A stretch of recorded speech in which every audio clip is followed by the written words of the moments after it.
খাদের কিনারা থেকে দলকে টেনে তুললেন সাব্বির রহমান, দেখালেন পথ। হাতছাড়া হয়ে যাওয়া ম্যাচেও দল পেল জয়ের স্বাদ, যদিও শেষটাতে নায়কের মুকুট পরে মাঠ ছাড়তে পারলেন না।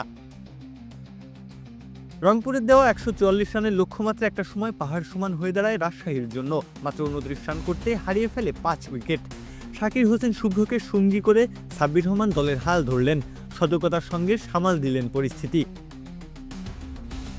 শেষ ৯ ওভারে রাজশাহীর দরকার ছিল ৯৭ রান, দুজনেই গিয়ার আপ করলেন। তবে সাব্বিরকে থামতে হলো ১০৩ রানের মাথায়, তখনও যে দলের দরকার ছিল ৪১ রান।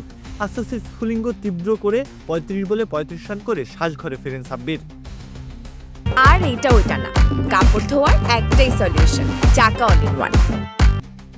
২-৪ আর ১ ছক্কায় সাজানো ইনিংসের স্ট্রাইক রেটটা কাটায় ১০০। স্কোর কার্ড দেখে সাদামাটা মনে হলেও এর মাহাত্ম্য যে অনেক বেশি। চাপ সামলে দলকে জেতার পর্যায়ে যে নিয়ে গেছেন তিনি। সাব্বিরের শেষ করতে না পারার আক্ষেপটা অবশ্য পুষিয়ে দিয়েছেন শুভ্র।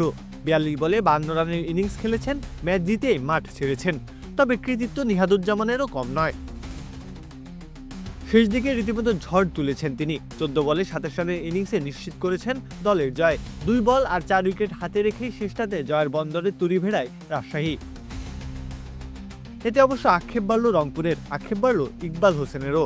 তার ৪৫ বলে ৫০ রানের ইনিংসে ভর করেই যে রংপুর পেয়েছিল লড়াকু পুঁজি। তবে পুরোটা সময় ম্যাচের নিয়ন্ত্রণ রেখেও শেষটাতে হাতছাড়া হলো রংপুরের জয়।